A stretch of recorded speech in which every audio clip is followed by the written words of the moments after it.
Mesdames et messieurs, évidemment, je suis aussi déçu que vous, que notre collègue François Héran ne puisse pas être là ce matin. Nos pensées sont évidemment avec lui. Je vais essayer de le remplacer au mieux en vous parlant de quelques transformations récentes du régime migratoire mondial, une en particulier, comme vous allez le voir. Très concrètement, durant cette petite présentation d'ouverture, je vais vous donner quelques informations sur les migrations principalement vers l'Europe, sachant que dans la table ronde qui va suivre, ma collègue Flore Gubert donnera un panorama plus large des migrations mondiales. Et puis je vais me focaliser sur, en fait, une évolution, mais à plusieurs composantes, c'est-à-dire la croissance d'une migration que j'appelle de survie vers ce que j'appelle, faute de mieux, les démocraties riches. Et cet exposé provient d'un article que j'ai publié il y a quelques années dans le Journal of Refugee Studies pour les personnes qui souhaiteraient creuser un peu les choses. Évidemment, les supports que je vais utiliser sont à votre disposition si vous souhaitez vous référer aux différents textes et données que je vais utiliser. Alors, quelques données de base, parce que je crois que notre assemblée aujourd'hui est très diverse, donc je m'excuse auprès des personnes pour qui ce sont des choses extrêmement connues, mais sur la migration vers l'Europe, la migration vers l'Europe, c'est environ 5 millions de personnes par année. 5 millions de personnes par année qui s'établissent dans un État de l'Union européenne, au sens assez large. Je suis suisse moi-même, donc je m'inclus, et j'inclus la Suisse, j'inclus aussi encore le Royaume-Uni. Dans ces chiffres, ce qui est intéressant, c'est que la moitié viennent du dehors de l'Union européenne. Donc 2 500 000 personnes environ. Et ça correspond à peu près à 0,5%, vous pouvez faire le calcul et me dire si je me trompe, de la population totale de l'Europe. Et c'est peut-être intéressant de se poser la question, est-ce que c'est beaucoup, est-ce que c'est peu? Parce que les avis à ce sujet sont assez contrastés. Ben, c'est assez peu, en fait, 0,5%. En même temps, il est vrai qu'en perspective historique, par rapport aux grandes vagues de peuplement, les États-Unis, par exemple, au XIXe siècle, eh bien, ce n'est pas insignifiant. On a des années avec 1% ou des chiffres de ce type-là, 2% éventuellement pour certains épisodes de la migration du passé, mais on est dans une phase de migration relativement importante, mais qui n'est pas du tout une phase massive, pour reprendre les termes qui sont parfois utilisés. Les principaux pays d'accueil, vous les connaissez, c'est simplement principalement lié à leur taille. Les immigrants sont jeunes, et ça c'est quand même quelque chose qui est intéressant à garder en mémoire. 50% ont moins de 28 ans parmi ceux qui viennent du dehors de l'Europe. Un peu moins de la moitié, mais pas beaucoup moins, sont des femmes. On a parfois l'image du migrant comme principalement masculin, c'est une erreur. Et puis, on a évidemment alors une très grande diversité des origines selon les pays d'accueil. Selon les pays d'accueil, certaines origines sont beaucoup plus représentées que d'autres. Ce qui m'intéresse aujourd'hui, c'est la grande diversité des motifs de migration. Parce que je crois que c'est là qu'il y a certaines transformations qui sont en cours, même si elles sont là aussi peut-être moins importantes que ce que certains veulent croire. Alors pour les motifs de migration, on peut le dire tout de suite, il n'y a pas de typologie claire, on n'a pas des catégories qui permettraient de mettre des labels sur les personnes. Les motifs individuels de migration sont souvent extrêmement mixtes eux-mêmes. Une personne peut décider de partir pour subvenir à ses besoins les plus vitaux, mais en même temps parce qu'elle a un oncle dans le pays d'accueil ou parce que la situation politique de son pays se dégrade. Donc, difficile de faire autre chose que de dire qu'on a un continuum de migration entre migration économique, migration politique et migration familiale, par exemple. Mais ce que l'on peut dire, je crois, et c'est un peu la thèse de base de mon exposé ce matin, c'est que on a une part croissante de motifs qui sont liés à des besoins de protection. Il y a les persécutions politiques, au sens étroit de la Convention de 1951 sur les réfugiés, personnes qui sont ciblées par leur état de résidence et qui doivent fuir pour cette raison. Mais on a aussi des phénomènes de violence généralisée, des discriminations, la perte des moyens basiques de subsistance qui poussent des personnes à partir. Alors ça, c'est pas du tout nouveau, c'est peut-être même la forme la plus ancienne de migration, Mais comme le relève mon collègue d'Oxford, Alexander Betts, cette survival migration, comme il l'appelle, a pris une certaine ampleur au cours des dernières décennies. Cette survival migration, il faut la considérer comme une catégorie plus large par rapport à la catégorie traditionnelle des réfugiés. Alors, on estimait, la proportion est extraordinairement difficile et on ne peut que donner des chiffres des plus grossiers, mais peut-être qu'un tiers environ de la migration vers les démocraties riches est composé à l'heure actuelle de ce type de migration. Qu'est-ce qui permet de le dire? D'observer la composition des flux des différents pays et d'agréger en mettant évidemment en lumière une voie humanitaire qui est celle qui passe généralement par des demandes d'asile. Actuellement, on peut estimer à un tiers, mais évidemment ce chiffre serait sujet à débat. Bien sûr, toutes les personnes qui demandent l'asile ne l'obtiennent pas de loin, mais parmi celles qui parviennent à rester, si on les compare à l'ensemble de la migration, avec d'autres motifs subséquents à l'asile qui peuvent être liés à des permis humanitaires ou à des régularisations, on peut estimer ce chiffre. Encore une fois, avec toutes les précautions qui s'imposent. Comme je l'ai dit, ces migrations passent le plus souvent, tout simplement parce qu'il n'y a pas beaucoup de voies possibles, par des demandes d'asile. Voilà le graphique des demandes d'asile déposées, non pas dans toute l'Europe, parce que nous ne disposons pas de chiffres sur toute la période pour tous les pays, mais dans les 10 principaux pays d'accueil d'Europe. On a privilégié cet échantillon réduit, un petit peu réduit, pour avoir la profondeur historique. Et ce type de chiffres, vous aurez de la peine à les trouver sur, même avec ChatGPT, parce que il a fallu un gros travail d'agrégation de données nationales pour parvenir à avoir cette profondeur historique, qui nous montre deux choses. D'une part, en effet, la croissance des demandes d'asile vers l'Europe, mais aussi le fait que ce n'est pas un phénomène totalement nouveau. Il y a des épisodes bien connus de 56 avec la Hongrie, de 68 avec la Tchécoslovaquie, puis ensuite différents épisodes.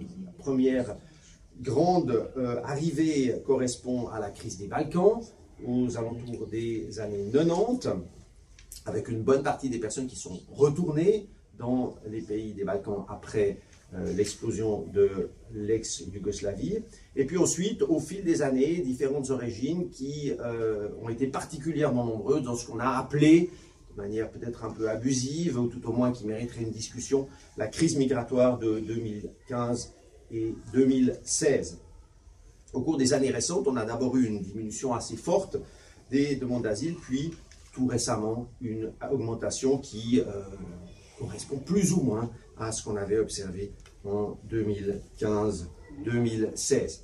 Alors, dire cela, c'est être un petit peu européano-centrique, parce que ce qu'il ne faut pas oublier par rapport à ces chiffres, c'est que la grande majorité des personnes qui demandent une protection ne sont pas en Europe, sont dans le reste du monde. Cette carte du HCR, vous la connaissez certainement, c'est la plus récente dont on dispose à la fin de 2021. Vous voyez que certes, un nombre considérable de personnes réfugiées ou dans une situation comparable à celle des réfugiés se trouvent en Europe, tout particulièrement en Allemagne, mais encore une fois, la majorité se trouve soit à proximité de la Syrie, en Turquie, en Jordanie, au Liban, soit dans le centre et l'est de l'Afrique. L'Ouganda est un des pays qui accueille à lui seul presque autant de réfugiés que de nombreux pays d'Europe. Et puis il y a la crise spécifique qu'on oublie souvent ici en Europe des déplacés du Venezuela en Amérique du Sud et en Amérique centrale. Donc gardons en mémoire cela, l'Europe ne fait qu'une petite part de l'accueil des réfugiés, mais enfin nous sommes en Europe et mon analyse est principalement centrée sur l'Europe, même si je crois que les mécanismes dont je voudrais vous parler aujourd'hui sont valables en fait pour une série d'autres évolutions migratoires, en particulier celle qui conduit de nombreuses personnes à tenter de gagner les États-Unis et le Canada ou l'Australie à l'heure actuelle. Encore une fois, j'ai parlé de démocratie riche, puisqu'elle cumule un certain niveau de respect des droits de l'homme, dont on pourrait évidemment discuter, et puis une prospérité économique. Ceci étant dit,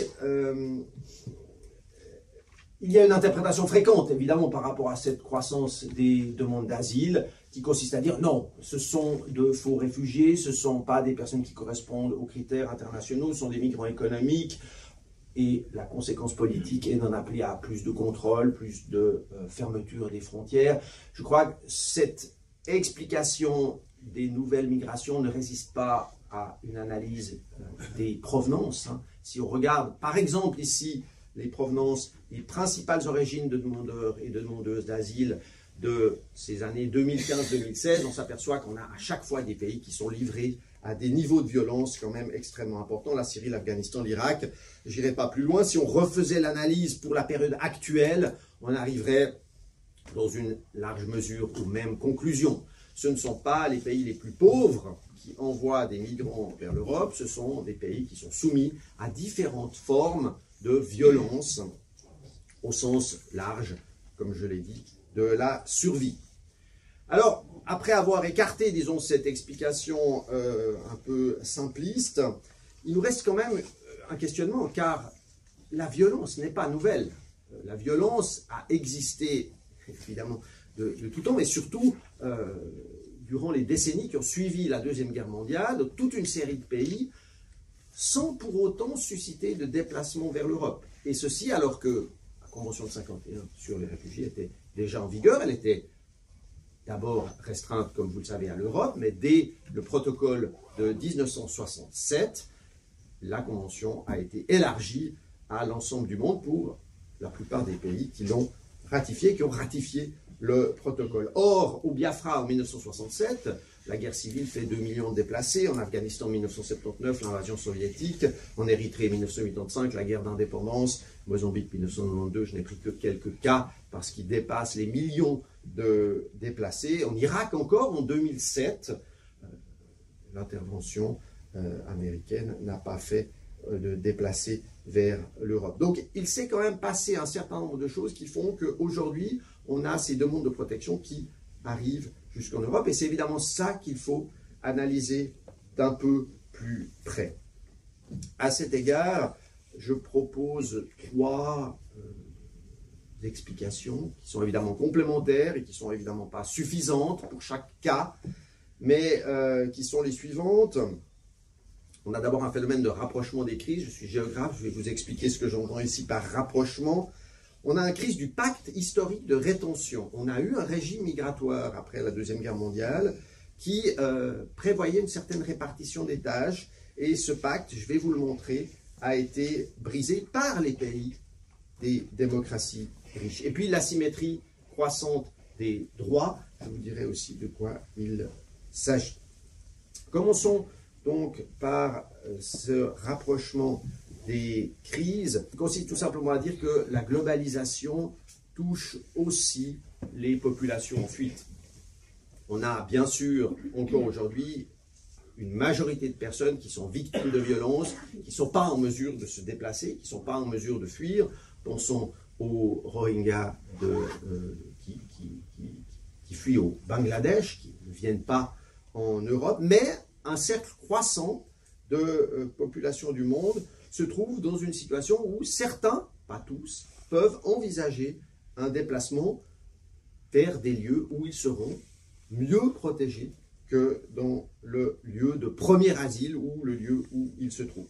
Les moyens financiers de la classe moyenne à l'échelle mondiale se sont accrus. C'est un peu un paradoxe, hein. Les inégalités s'accroissent, mais on a dans beaucoup de pays du monde une classe moyenne qui est en mesure de mobiliser un certain capital pour financer un voyage à plus longue distance qu'il y a 30 ou 40 ans. C'est typiquement ce que l'on a pu observer en Syrie, c'est ce qu'on observe aussi dans un certain nombre de pays du monde. Et puis les diasporas facilitent grandement les déplacements, c'est ce que je mentionnais en disant qu'il y a globalisation. Eh bien, lorsqu'en 2000, lorsque durant les années 2000, différentes populations en provenance des Balkans se sont déplacées vers l'Europe, eh bien, elles suivaient souvent les routes migratoires de leurs parents, de leurs oncles, qui avaient été recrutés par l'Europe dans le cadre d'une migration de travail. C'est tout particulièrement flagrant pour mon pays, la Suisse, qui a été le premier pays d'accueil pour les requérants d'asile du Kosovo durant la crise du Kosovo. Eh bien, la Suisse avait, dans les années 70, dans les années 80, recruté au Kosovo des travailleurs et des travailleuses. Et eh bien, quand la crise a éclaté, c'est à nouveau vers la Suisse que l'on s'est tourné. Donc les diasporas, évidemment, facilitent grandement les déplacements, et les diasporas, maintenant, dans le monde, sont extrêmement largement diffusées. Les télécommunications jouent aussi un rôle. Les informations sur les possibilités de déplacement sont évidemment beaucoup plus accessibles. Internet n'est pas accessible au monde entier, mais une bonne partie des personnes peuvent, de manière directe ou indirecte, recevoir des informations qui sont incomparablement plus précises aujourd'hui qu'elles ne l'étaient dans les années 60. On sait que pour la traversée, par exemple, des Balkans, il existe des applications sur smartphone qui permettent de connaître la situation des différents postes frontières et facilitent évidemment la migration. Alors évidemment, il ne s'agit pas de dire que ça suffit, loin de là. N'oublions pas que le facteur causal de ces déplacements, c'est bel et bien le besoin de protection, mais cela rapproche les territoires, comme je l'ai dit tout à l'heure. Les connexions au téléphone portable ne suffisent évidemment pas à récolter des informations, mais il est quand même spectaculaire si on prend les principaux pays d'origine de la migration d'asile vers l'Europe, Afghanistan, Syrie, Pakistan, Irak, Nigeria, de voir qu'en l'espace de 10 ans, entre 2002 et 15 ans, pardon, entre 2002 et 2015, eh bien, on a passé d'une connexion par téléphone portable d'environ 0% de la population à près de 90% près de 90 abonnements de téléphonie mobile pour 100 habitants. Ça ne veut pas dire que 90% des habitants ont un téléphone mobile, on peut avoir plusieurs abonnements. Enfin, ça indique, c'est un indicateur de ce degré de connectivité mondiale. Donc, un rapprochement des crises qui a complètement pris par surprise l'Europe. Je crois qu'on peut le dire, et Guy Lecher le dit dans l'un des grands historiens de l'asile en 2001 déjà, dans son ouvrage de UNHCR and World Politics. Cela a été un choc très fort pour les pays industrialisés par rapport à leur vieille idée d'insularité des problèmes mondiaux des réfugiés, mis à part d'occasionnels danseurs de ballet ou ingénieurs atomistes du bloc soviétique. L'asile politique était exceptionnel pour le monde occidental. Les gouvernements occidentaux n'ont jamais envisagé de mouvement de population à une telle échelle en provenance du tiers-monde, ces termes. Le monde développé était simplement trop éloigné. Je crois que c'est aussi ce qui explique qu'en 1967, dans l'indifférence générale, il faut le dire, les gouvernements ont signé l'extension de la Convention de 51 de l'Europe à l'ensemble du monde. On ne pensait tout simplement pas qu'il serait possible de venir. Alors voilà ce premier phénomène de rapprochement des crises. Encore une fois, il ne faut pas non plus le surestimer. Une large majorité des personnes restent bloquées dans des zones où elles sont parfois dans des situations extrêmement précaires. C'est qu'une petite minorité qui parvient à se déplacer, mais cette petite minorité est quand même substantielle quand elle vient déposer l'asile en Europe. Deuxième phénomène que je voulais évoquer avec vous, c'est ce que j'appelle la crise du pacte historique de rétention. Dans les années 60, dans les années 70, je vous l'ai montré, il y a eu des crises majeures avec des déplacements de population extrêmement importants. Durant cette période, un certain régime de protection a existé qui a consisté pour les pays riches à financer dans une large mesure des infrastructures à proximité des zones de crise pour héberger, bon an, mal an, dans des conditions souvent extrêmement difficiles, les personnes en fuite. C'était l'époque des premiers grands camps de réfugiés, en particulier, mais pas seulement en Afrique. Or, et je ne suis pas le seul à le dire, je crois que ce régime, finalement, à la fois de solidarité, financement, mais aussi de rétention. Il y avait bien sûr un projet là derrière qui consistait à ce que les personnes restent à proximité des zones de crise, eh bien, a dans une certaine mesure pris fin avec les années 2000.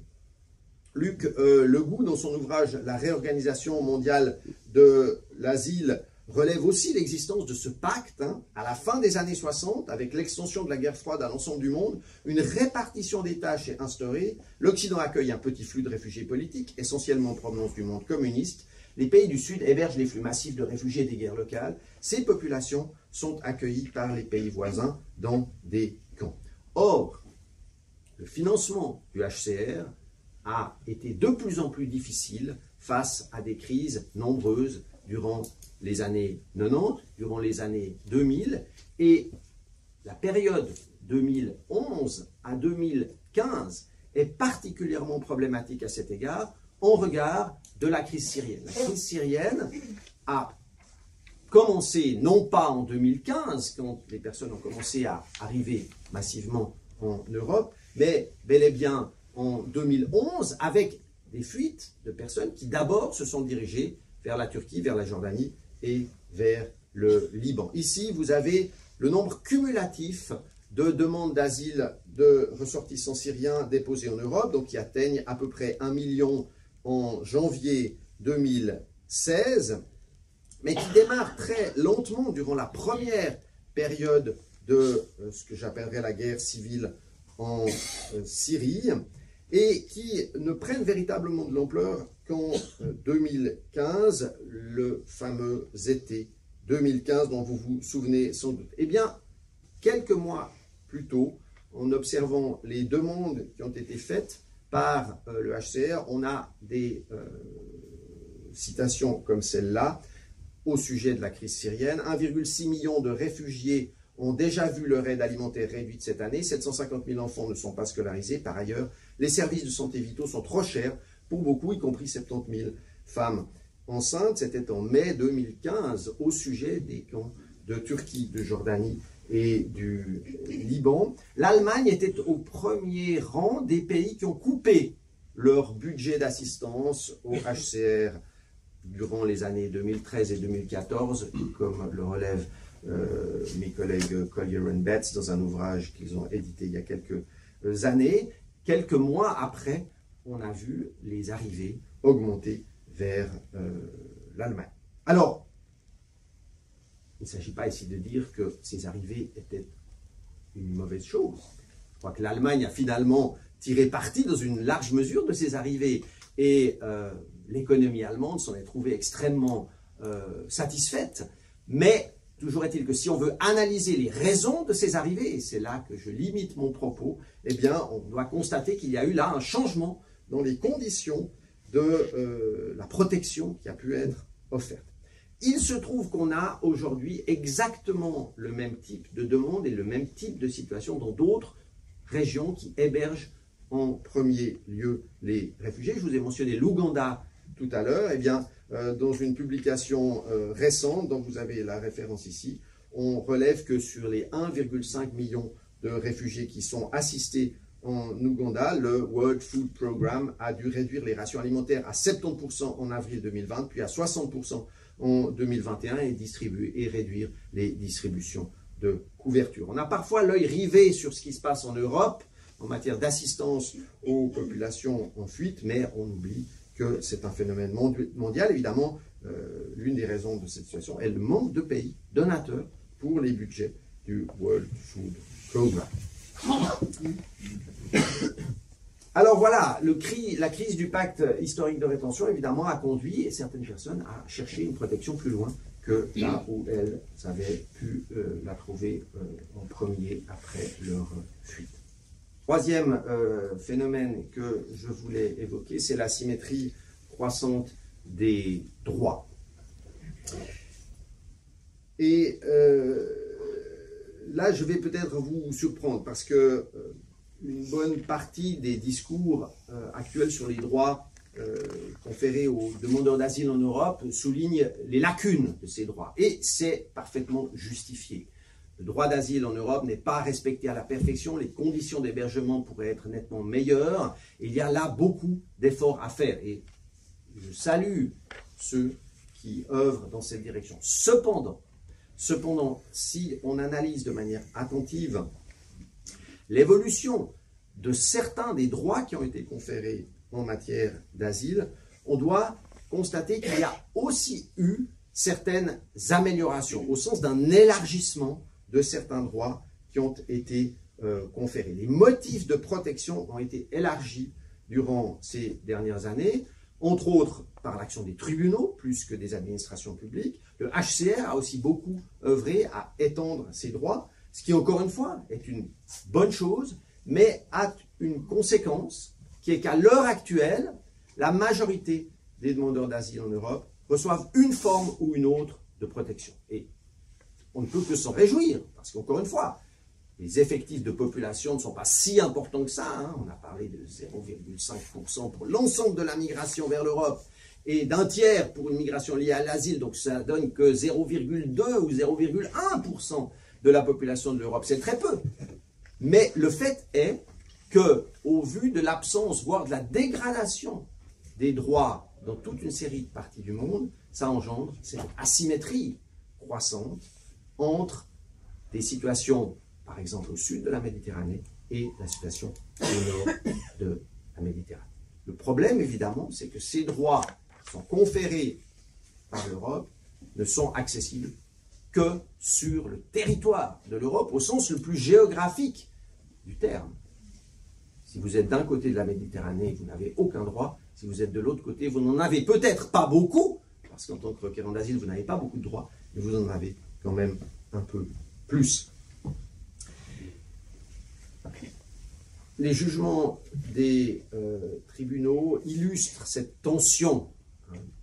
D'un côté, par exemple, le fameux jugement Salaschik de 2007 de la Cour européenne des droits de l'homme élargit les critères de protection, puisqu'il considère pour la première fois qu'une situation individuelle peut ne pas différer de celle de l'ensemble de la population du pays d'origine pour permettre l'octroi d'une protection. En d'autres termes, alors que dans la vision étroite de la Convention de 51, on considère qu'une personne doit être persécutée personnellement pour pouvoir bénéficier de l'asile, progressivement, avec entre autres ce jugement, eh bien, on considère que les victimes de la guerre civile, par exemple, d'un danger généralisé, peuvent aussi bénéficier de l'asile. Ce qui, encore une fois, n'était pas le cas au sens strict de la Convention de 51. Les réfugiés de guerre n'étaient pas, au départ, prévus par cette Convention. Mais en même temps, avec cette ouverture de certains droits, eh bien, d'autres jugements, comme ici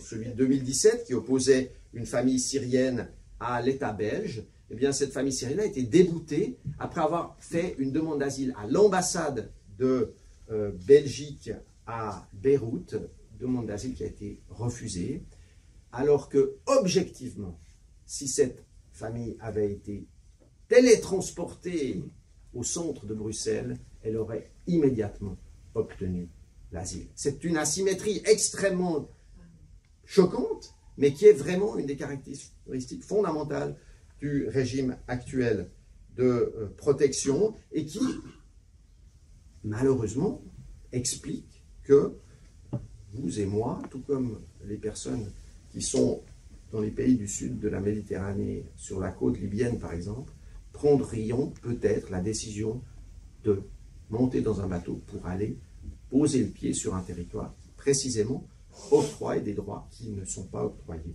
dans une autre partie du monde. Il n'y a pas, évidemment, de solution par rapport à cette tension, mais elle est importante à avoir en mémoire si on veut comprendre les déplacements de population.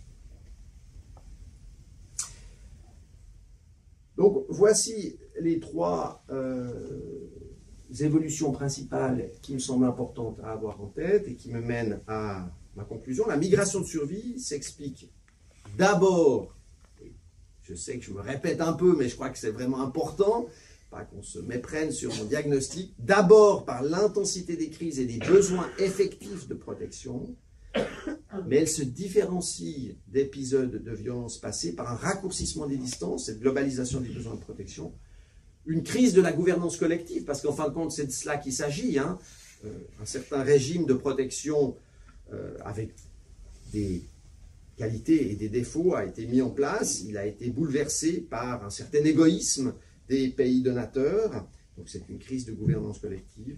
Et puis une incitation au déplacement qui vient de ces asymétries que j'ai évoquées. Ces trois tensions, elles sont toujours extrêmement vives.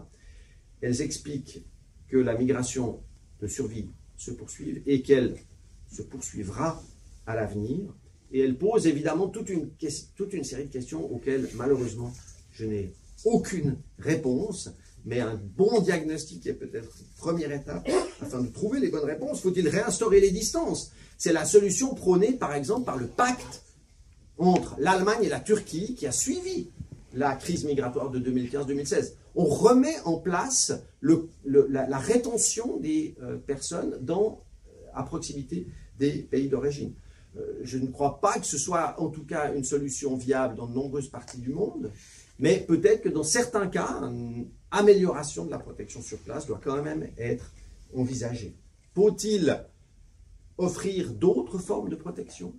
Faut-il ouvrir des voies de migration alternatives aux personnes qui sont dans des situations où elles souffrent d'un certain degré de violence dans leur pays d'origine, mais n'ont pas de motif personnel de protection? Beaucoup d'ONG appellent à juste titre à l'ouverture de canaux migratoires alternatifs, et je pense que c'est quelque chose auquel il faut réfléchir. Je pense aussi qu'il faut offrir des possibilités aux personnes qui n'ont pas les moyens de se déplacer, de venir jusqu'en Europe.